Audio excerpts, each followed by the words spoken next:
ଭାଇମାନେ ଦେଖନ୍ତୁ, ଆମେ ଆଜି ଗୋଟେ ଇମ୍ପୋର୍ଟାଣ୍ଟ ଟପିକ୍ ଉପରେ ଆମେ କଥା ହେବା। କ'ଣ ଇମ୍ପୋର୍ଟାଣ୍ଟ ଟପିକ୍ଟି ହେଉଛି 5 ଗୋଲ୍ଡେନ୍ ପଏଣ୍ଟ। ଯଦି ଆମେ ଏଇ 5 ଗୋଲ୍ଡେନ୍ ପଏଣ୍ଟ ଆମ ଲାଇଫ୍ରେ ଆମେ ୟୁଜ୍ କରିବା, ତାହେଲେ ଆମର ଏଇ ଯେଉଁ ଇଲେକ୍ଟ୍ରିକାଲ ସିଷ୍ଟମ୍ରେ ଆମେ କାମ କରୁଛନ୍ତି, ସେଥିରେ ଆମର କେବେ ହେଲେ ବି ଆମର ଆକ୍ସିଡେଣ୍ଟ ହେବାର ସମ୍ଭାବନା ନାହିଁ। ଯଦି ଆମେ 5 ଗୋଲ୍ଡେନ୍ ପଏଣ୍ଟଟାକୁ ଆମେ ଟୋଟାଲି ମୁଣ୍ଡ ଭିତରେ ମନେ ରଖିଦେବା, ରଖିକି ତାକୁ କାମରେ ଲଗେଇବା, ତାହେଲେ ଆମର କୌଣସି ପ୍ରକାର ଇଲେକ୍ଟ୍ରିକାଲ ଆକ୍ସିଡେଣ୍ଟ ହେବନି, ଆମେ ସେଭ୍ ହେଇକି ସବୁବେଳେ ରହିବା। ସେ 5 ଗୋଲ୍ଡେନ୍ ପଏଣ୍ଟ 5ଟି କ'ଣ କ'ଣ, ଯେଉଁଟାକି ଆମ ଲାଇଫ୍ରେ ପୁରା ନିହାତି ଦରକାର। ଯେହେତୁ ଆମେ ଇଲେକ୍ଟ୍ରିକାଲ ସିଷ୍ଟମ୍ରେ କାମ କରୁଛନ୍ତି, ଏଇ 5 ଗୋଲ୍ଡେନ୍ ପଏଣ୍ଟ ନିହାତି ଆମକୁ ଦରକାର। ପ୍ରଥମ ପଏଣ୍ଟଟି କ'ଣ ହେଲା ଦେଖନ୍ତୁ, ପ୍ରଥମ ପଏଣ୍ଟଟି ଦେଖନ୍ତୁ, ଏଇଠି ଦେଖନ୍ତୁ ପ୍ରଥମ ପଏଣ୍ଟ ଏଇଟା। ପ୍ରଥମ ପଏଣ୍ଟ ହେଉଛି କ୍ଷମତାପ୍ରାପ୍ତ ବ୍ୟକ୍ତିଙ୍କ ମାଧ୍ୟମରେ କାର୍ଯ୍ୟ କରିବାକୁ ବୈଧ ଅନୁମତି ବା ପରମିଟ୍ ଟୁ ୱାର୍କ ପାଇଁ ଶକ୍ତି ଉତ୍ସ ବିଚ୍ଛିନ୍ନ କରନ୍ତୁ। ପ୍ରଥମେ ଆମେ ପିଟିଡବ୍ଲ୍ୟୁଟାକୁ ଆମେ କନଫର୍ମେସନ୍ କରିବା। କ'ଣ କନଫର୍ମେସନ୍ କରିବା? ସେଠି ଯେଉଁ ଲାଇନମ୍ୟାନ୍ ଥିବେ, ଆମ ରେଗୁଲାର ଯେଉଁ ଲାଇନମ୍ୟାନ୍ ଥିବେ, ତାଙ୍କ ଦ୍ୱାରା ଆମେ ପିଟିଡବ୍ଲ୍ୟୁଟାକୁ ପୁରା ପ୍ରପରଲି କନଫର୍ମେସନ୍ କରିକି ଆମେ ସେଥିରେ ଯେଉଁ ଶକ୍ତି ଉତ୍ସଟି ଥିବ ତାକୁ ଆମେ ଡିସକନେକ୍ଟ ପୁରା କମ୍ପ୍ଲିଟଲି କରିବା। ତାପରେ 2 ନମ୍ବର ପଏଣ୍ଟ କ'ଣ ହେଲା? 2 ନମ୍ବର ପଏଣ୍ଟ, ସେ ସିନା ଆମକୁ କହିଦେଲେ ପ୍ରଥମ ପଏଣ୍ଟରେ ପିଡବ୍ଲ୍ୟୁ ଦେଲେ, ପିଟିଡବ୍ଲ୍ୟୁ ମାନେ ଲାଇନ୍ କାଟିଲେ, ତେଣୁ ଆମର କ'ଣ ହେଲା, ଆମେ ନିଜେ କେମିତି କନଫର୍ମ ହେବା? ତେଣୁ ସେ 2 ନମ୍ବର ପଏଣ୍ଟରେ କ'ଣ କହିଲେ? 2 ନମ୍ବର ପଏଣ୍ଟଟି ହେଉଛି ଭୋଲ୍ଟେଜର ଅନୁପସ୍ଥିତି ସୁନିଶ୍ଚିତ କରିବା ପାଇଁ ଭୋଲ୍ଟେଜ ଡିଟେକ୍ଟର ବ୍ୟବହାର କରନ୍ତୁ। ତାମାନେ ହେଉଛି ଆମର ଯେଉଁ ନିଅନ୍ ଟେଷ୍ଟର ଅଛି, ସେ ନିଅନ୍ ଟେଷ୍ଟର ସାହାଯ୍ୟରେ ଦେଖନ୍ତୁ ଏଠି କରାହେଇଛି। ନିଅନ୍ ଟେଷ୍ଟର ସାହାଯ୍ୟରେ ଆମେ 3ଟା ଯାକ ଫେଜ୍ ଆର୍ ୱାଇ ବି ଯେଉଁ ଏସ୍ଟିରେ ଅଛି, ତାକୁ ପ୍ରପରଲି ଚେକ୍ କରିବା, ଦେଖିବା ସପ୍ଲାଏ ଅଛି କି ନାହିଁ। 3ଟା ଯାକ ଫେଜ୍ ପ୍ରପରଲି ଚେକ୍ କରିବା। ତାପରେ 3 ନମ୍ବର ପଏଣ୍ଟ କ'ଣ ହେଲା? 3 ନମ୍ବର ପଏଣ୍ଟ, ଯେତେବେଳେ ଆମର ନିଅନ୍ ଟେଷ୍ଟର ଆମେ ଚେକ୍ କରିଦେଲେ ଆମ ଲାଇନ୍ ନାହିଁ, ତାପରେ ଆମେ କାମ କରିବା କେମିତି? 3 ନମ୍ବର ପଏଣ୍ଟ ତାପରେ ଆସିଲା। 3 ନମ୍ବର ପଏଣ୍ଟ ତାପରେ ଆସିଲା କ'ଣ? ଡିସଚାର୍ଜ ଏବଂ ସଟିଂ ଲିଙ୍କ ବ୍ୟବହାର କରି କାର୍ଯ୍ୟକ୍ଷେତ୍ରକୁ ପାୱାର ବିଚ୍ଛିନ୍ନ କରନ୍ତୁ। 3 ନମ୍ବର ପଏଣ୍ଟରେ ଆମର କ'ଣ ହେଲା? ଆମେ ସେଫ୍ଟି ଜୋନ୍ କ୍ରିଏଟ୍ କରିବା। ସେଫ୍ଟି ଜୋନ୍ କେମିତି କ୍ରିଏଟ୍ କରିବା? ଯଦି ଆମେ ଟ୍ରାନ୍ସଫର୍ମର ମେଣ୍ଟେନାନ୍ସ କରିବା, ତା ଦେହରେ ଆମେ ଗୋଟେ ସାଇଡ଼୍ରେ ଆମେ ଡିସଚାର୍ଜ ପକାଇବା, ଆଉ ଗୋଟେ ସାଇଡ଼୍ରେ ଆମର ଯେଉଁ ଏସିବି ଥିବ, ଏସିବିକୁ ସଟିଂ ଲିଙ୍କ ଦ୍ୱାରା ଆମେ ଗ୍ରାଉଣ୍ଡ କରିବା, ତାହେଲେ ଆମର ହେଇଯିବ।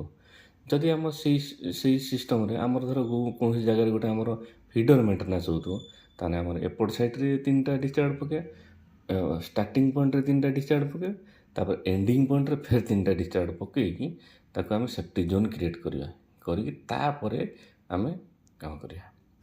ତାପରେ 4 ନମ୍ବର ପଏଣ୍ଟ ଆସିଲା। 4 ନମ୍ବର ପଏଣ୍ଟରେ କ'ଣ ଆମେ ଦେଖିବା? 4 ନମ୍ବର ପଏଣ୍ଟ ହେଉଛି କାର୍ଯ୍ୟକ୍ଷେତ୍ରରେ ସଂଲଗ୍ନ ଅନ୍ୟ ଯେକୌଣସି ଲାଇନ୍କୁ ପୃଥକ କରନ୍ତୁ।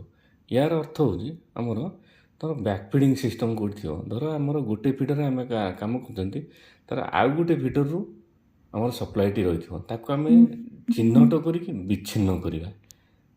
ତା ସାଙ୍ଗରେ ବ୍ୟାକ୍ ଫିଡ଼ିଂଟା କରିବା। ଧର ବାଇଚାନ୍ସ ଆମର ଏଚ୍ଟିରେ କାମ କରୁଛନ୍ତି, ବ୍ୟାକ୍ ଫିଡ଼ିଂଟା ଆଉ ଗୋଟେ କେଉଁଠି ଆସିଥିବ, କି ଏପଟ ଗୋଟେ ଫିଡ଼ରର ଏସ୍ଟି ଆମେ କାଟିଥିବା, ଆଉ ଗୋଟେ ଫିଡ଼ରର ଏଲ୍ଟି ପଳେଇ ଆସିଥିବ, ଏଲ୍ଟିଟା ପଳେଇ ଆସୁଛି ଭିତରକୁ ଏକ୍ସଟେନସନ୍ ହେଇକି।